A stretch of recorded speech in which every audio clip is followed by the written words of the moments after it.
2026ஆம் ஆண்டில் நடைபெறவிருக்கிற சனாதனத்திற்கும் சமத்துவத்திற்கும் இடையிலான ஒரு யுத்தம் தான் வருகிற ஏப்ரல் மே மாதம் நாம் சந்திக்க போகிற யுத்தம். இது வழக்கமான தேர்தல் இல்லை, சராசரியான தேர்தல் இல்லை. தமிழ்நாட்டை ஆக்கிரமிக்க துடிக்கிற சனாதன சக்திகள் ஒருபுறம். அப்படி விட்டுவிட மாட்டோம். நாங்கள் பெரியாரின் பிள்ளைகள், அண்ணாவின் தம்பிகள், அம்பேத்கரின் அரசியல் வாரிசுகள். தமிழ் மண்ணை எப்படி சனாதன சக்திகள் ஆக்கிரமிப்பதற்கு ஒருபோதும் விடமாட்டோம் என்கிற உறுதிப்பாட்டோடுதான் அண்ணன் தளபதி அவர்களின் தலைமையில் நாம் அணிதிரண்டு நிற்கிறோம். வெளிப்படையாக சனாதன சக்திகள் ஒருபுறம் நிற்கிறார்கள் என்றால் அவர்களுக்கு துணையாக பல்வேறு முகமூடிகளை அணிந்து கொண்டு திராவிடத்தை பேசக்கூடியவர்களாகவும் தமிழ் தேசியத்தை பேசக்கூடியவர்களாகவும் இன்றைக்கு முகமூடிகளை அணிந்து கொண்டு நமக்கு எதிரான திரிபுவாத அரசியலை பேசிக் கொண்டிருக்கிறார்கள். இவர்கள் அத்தனை பேரையும் ஒரே நேரத்தில் ஒரே களத்தில் எதிர்கொள்ள வேண்டிய பொறுப்பு நம் முன்னால் இருக்கிறது. அவர்களை வீழ்த்துவதற்கான வலிமை அண்ணன் தளபதி அவர்களின் தலைமையில் அடங்கி இருக்கிறது. அதை நாம்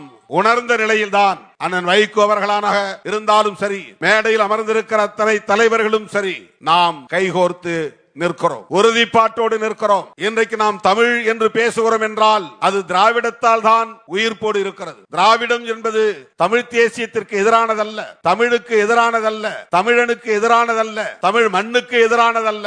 இந்தி திணிப்பை தடுத்தது திராவிடம். இந்தி திணிப்பை தடுத்ததால் தான் தமிழ் இங்கே உயிர்ப்போடு வாழ்கிறது. அண்ணன் வைகோ அவர்களை நான் 80களின் தொடக்கத்திலேயே மாணவ பருவத்திலேயே கண்டவன், கண்டு வியந்தவன்.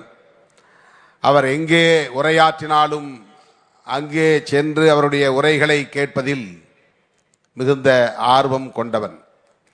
முத்தமிழறிஞர் கலைஞரின் போர்ப்படை தளபதியாக களத்தில் அப்போது வலம் வந்தவர், களமாடியவர்.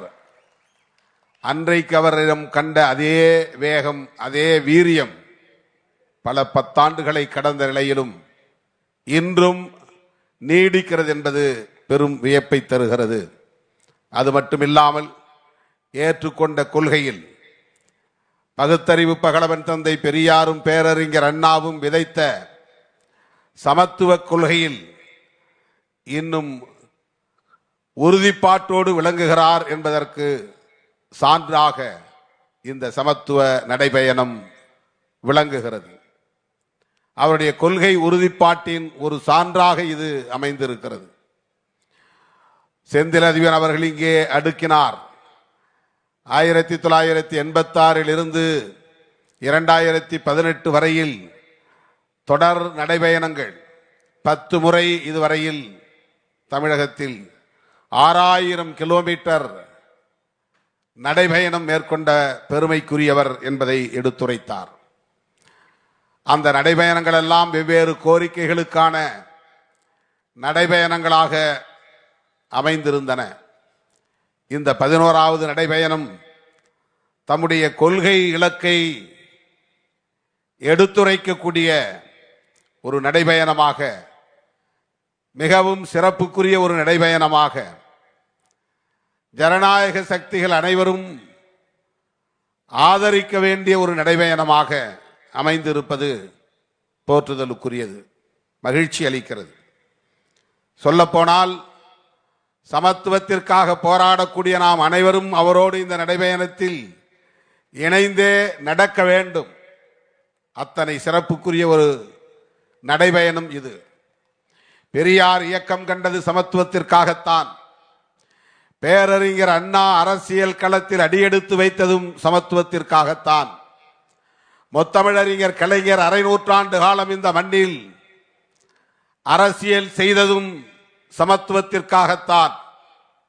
அவருடைய கருத்தியல் வாரிசாக இன்றைக்கு களத்திலே இருக்கிற டிராவிடியன் மாடல் என்கிற சமத்துவ ஆட்சியை நடத்தி கொண்டிருக்கிற நம்முடைய தளபதி அவர்களும் இங்கே போராடி கொண்டிருப்பது சமத்துவத்திற்காகத்தான்.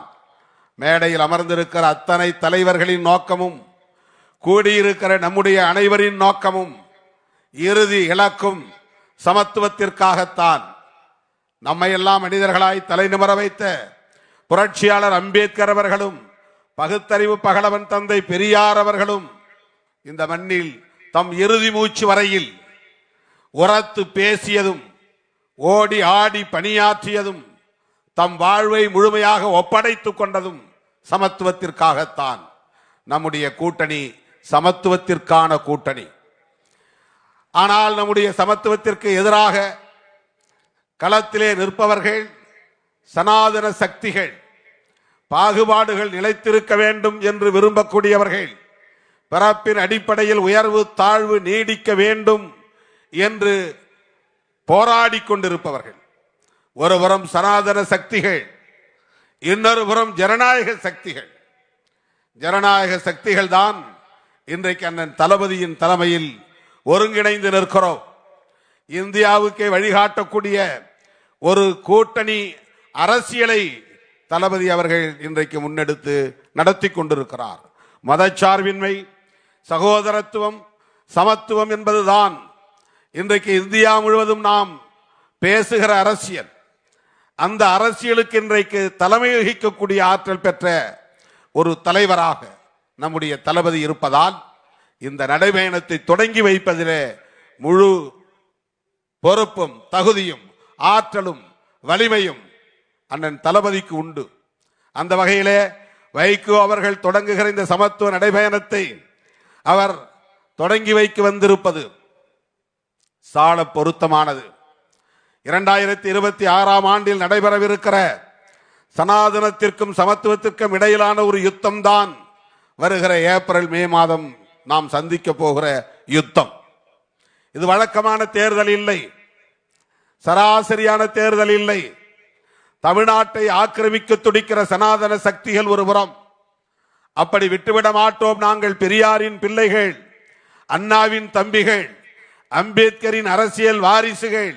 தமிழ் மண்ணை எப்படி சனாதன சக்திகள் ஆக்கிரமிப்பதற்கு ஒருபோதும் விடமாட்டோம் என்கிற உறுதிப்பாட்டோடு தான் அண்ணன் தளபதி அவர்களின் தலைமையில் நாம் அணிதிரண்டு நிற்கிறோம். வெளிப்படையாக சனாதன சக்திகள் ஒருபுறம் நிற்கிறார்கள் என்றால் அவர்களுக்கு துணையாக பல்வேறு முகமூடிகளை அணிந்து கொண்டு திராவிடத்தை பேசக்கூடியவர்களாகவும் தமிழ் தேசியத்தை பேசக்கூடியவர்களாகவும் இன்றைக்கு முகமூடிகளை அணிந்து கொண்டு நமக்கு எதிரான திரிபுவாத அரசியலை பேசிக் கொண்டிருக்கிறார்கள். இவர்கள் அத்தனை பேரையும் ஒரே நேரத்தில் ஒரே களத்தில் எதிர்க்க வேண்டிய எதிர்கொள்ள வேண்டிய பொறுப்பு நம் முன்னால் இருக்கிறது. அவர்களை வீழ்த்துவதற்கான வலிமை அண்ணன் தளபதி அவர்களின் தலைமையில் அடங்கி இருக்கிறது. அதை நாம் உணர்ந்த நிலையில்தான் அண்ணன் வைகோ அவர்களாக இருந்தாலும் சரி, மேடையில் அமர்ந்திருக்கிற அத்தனை தலைவர்களும் சரி, நாம் கைகோர்த்து நிற்கிறோம், உறுதிப்பாட்டோடு நிற்கிறோம். இன்றைக்கு நாம் தமிழ் என்று பேசுகிறோம் என்றால் அது திராவிடத்தால் தான் உயிர்ப்போடு இருக்கிறது.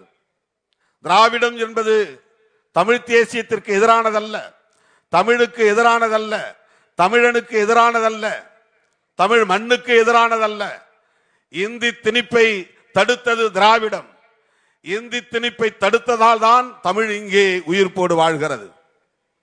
இந்தி திணிப்பை தடுத்த போராளியால் தான், தந்தை பெரியாரால் தான் தமிழ் இன்றைக்கு உயிர்ப்போடு இருக்கிறது. அதனால் தமிழ் என்றும் தமிழ் தேசியம் என்றும் நம்மால் பேச முடிகிறது. பெரியார் போராடாமல் இருந்திருந்தால், அண்ணா போராடாமல் இருந்திருந்தால், முத்தமிழறிஞர் கலைஞர் அவர்கள் போராடாமல் இருந்திருந்தால், திராவிடம் இந்தியை தடுக்காமல் இருந்திருந்தால் இன்றைக்கு நாம் எல்லோரும் இந்தி பேசக்கூடிய இந்தி வாழாக்களாக மாறியிருப்போம். தமிழ் தேசியம் என்கிற சொல்லே பிறந்திருக்காது. இந்த 40-50 ஆண்டுகளில் தமிழ்நாடு இந்தி பேசும் மாநிலங்களில் ஒன்றாக மாறி இருக்கும். தமிழ் மக்கள் இந்தி பேசும் மக்களாக மாறி இருப்பார்கள். இன்றைக்கு தமிழ்நாட்டில் தமிழ் வாழ்கிறது என்றால், தமிழ் உணர்வு மேலோங்கி இருக்கிறது என்றால், தமிழ் தேசியம் என்கிற சிந்தனை வளர்ந்தோங்குகிறது என்று சொன்னால் அதற்கு அடித்தளம் வகுத்த, அடித்தளம் அமைத்த தலைவர் தந்தை பெரியார். அதை பரப்பியவர் பேரறிஞர் அண்ணா. அதை கட்டி காத்தவர் முத்தமிழறிஞர் கலைஞர். அதை இன்றைக்கு முன்னெடுத்து செல்பவர் நம்முடைய தளபதி அவர்கள். ஆகவே திராவிடம் என்பது சமூக நீதி, திராவிடம் என்பது சகோதரத்துவம், திராவிடம் என்பது சமத்துவம். எனவே இந்த பயணம் திராவிட நடைபயணம் என்று சொன்னாலும் பொருந்தும், சமத்துவ நடைபயணம் என்று சொன்னாலும் பொருந்தும். அந்த திராவிட அரசியலை கட்டி காப்பாற்றக்கூடிய பாதுகாப்பு அரண்களுள் ஒன்றாக தமிழகத்திலே விளங்குகிற ஒரு பேர் இயக்கம் மறுமலர்ச்சி திராவிட முன்னேற்ற கழகம். அந்த கழகத்தின் தலைவர் முத்தமிழறிஞர் கலைஞரால் வளர்த்தெடுக்கப்பட்டவர். திராவிட முன்னேற்ற கழகம் என்கிற பாசறையில் வளர்ந்தவர். பெரியாரின் கொள்கைகளால் புடம் போடப்பட்டவர். பேரறிஞர் அண்ணாவால் தட்டி வளர்க்க பெற்றவர் அண்ணன் புரட்சி புயல் வைகோ அவர்கள். அதே பாசறையில் வளர்ந்தவர்தான் அண்ணன் தளபதி அவர்கள். ஆகவே இவர்கள் முன்னெடுக்கிற இந்த முயற்சி தமிழ் மண்ணை காக்கும், தமிழ் மக்களை காக்கும், தமிழ் மொழியை காக்கும், சமூக நீதியை காக்கும், சமத்துவத்தை வென்றெடுக்கும் என்பதை சொல்லி இந்த வாய்ப்பு வழங்கிய அண்ணன் வைகோ அவர்களுக்கு எனது நெஞ்சார்ந்த நன்றியை தெரிவித்து இந்த பயணம் வெல்ல வாழ்த்தி விடைபெறுகிறேன். நன்றி, வணக்கம்.